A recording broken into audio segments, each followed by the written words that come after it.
Hi, I'm Travis from Monash University and I'm here today with Colin from the Melbourne Football Club to discuss The Soldier's Gift, a book in the Read Like a Demon reading program.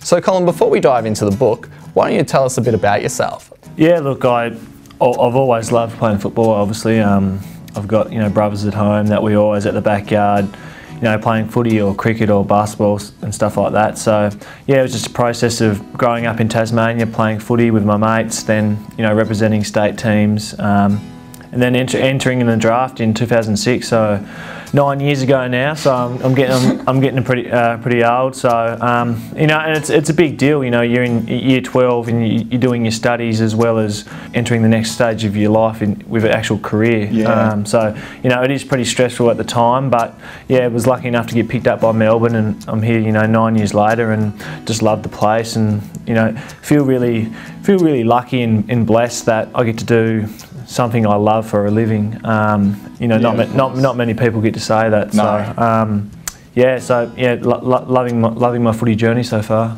What sort of stuff do you like to do outside of playing football?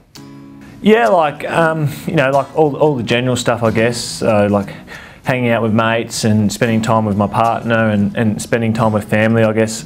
And then obviously love reading. It's been a big passion of mine since I was young, which is why I got involved heavily with the program. So you touched on that you like to do some reading outside. What sort of stuff do you actually like to read in your spare time?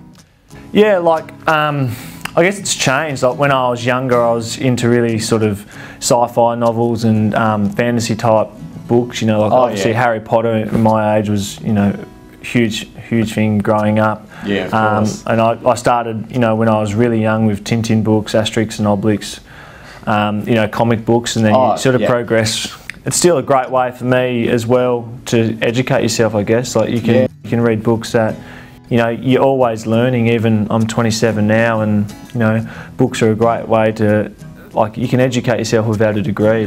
So the book we have here with us today is The Soldier's Gift. Would you like to give us a little quick synopsis about what happens in the story? Yeah, obviously sort of had read this book recently, and it's as I said, it's sort of piqued my interest with what I really like to read about.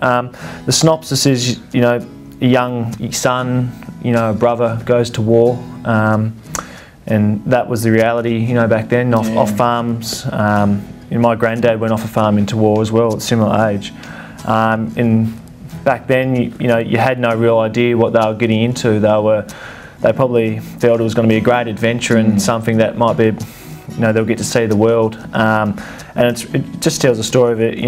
A young man goes off to war, and then his family back at home, and the weight they have, the anxiety of getting another letter and knowing he's okay, and it shows you the impact it can have. It did and still does with war. It can have on people that aren't on the front line, and it's a great book it's an easy book to read, even for young people. But the message, the subliminal messages in there makes it a really good book. Yeah, so I suppose it does deal with a lot of sort of almost dark themes, really. Yeah. But I guess that is the reality of war. Yeah. Exactly, and I mean it's hard to when you're writing probably a young book with those dark themes to write it in a way that kids will still read it, and I feel like it's got a really good balance of that. And the realities of war are pretty harsh, but I think this book really tells it in a story that's a little bit uplifting as well. Yeah. And I suppose a lot of people would look at it and think, oh, because it's a picture story book, that it is for kids, but really I suppose it's for a older age group though, really, isn't it? Well, that's it. I think it does appeal to even when I read it, I sort of you sort of forget yourself while reading it, and then once you've read it, and even the illustrations and the drawings and stuff as well are really well done, and I think it's extremely well written. Yeah, the artwork in it is really beautiful. Yeah. And really, I suppose, really evocative. All right, so you mentioned before that your grandfather was actually involved in the war. Would you like to tell us a bit more about that?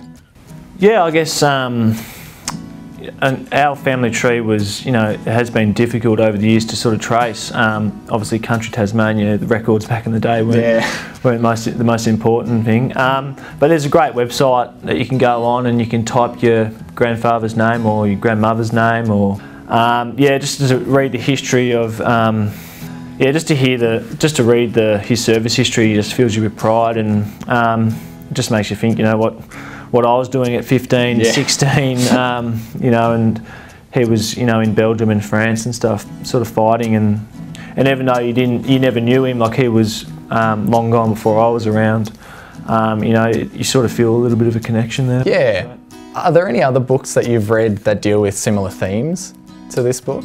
Yeah, I mean, as I said, I'm very interested in sort of this line of sort of books. As I said, the Changi Brownlow, which was a great book to read, a story about World War II prisoners in the Changi prisoner of war camp that still played football, and they had 4 teams in there, and they used to trade sort of rice and beans for players, and you know, I think, you know, if you want to find books out there's definitely books. There's always for you, yeah. Yeah, something that you're interested in. That's it. Any interest you've got, you know, all starts, you know, at books as well. So if you're like Colin and you want to read more stories like The Soldier's Gift, and remember to keep checking out D-Zone for any updates and other videos like this.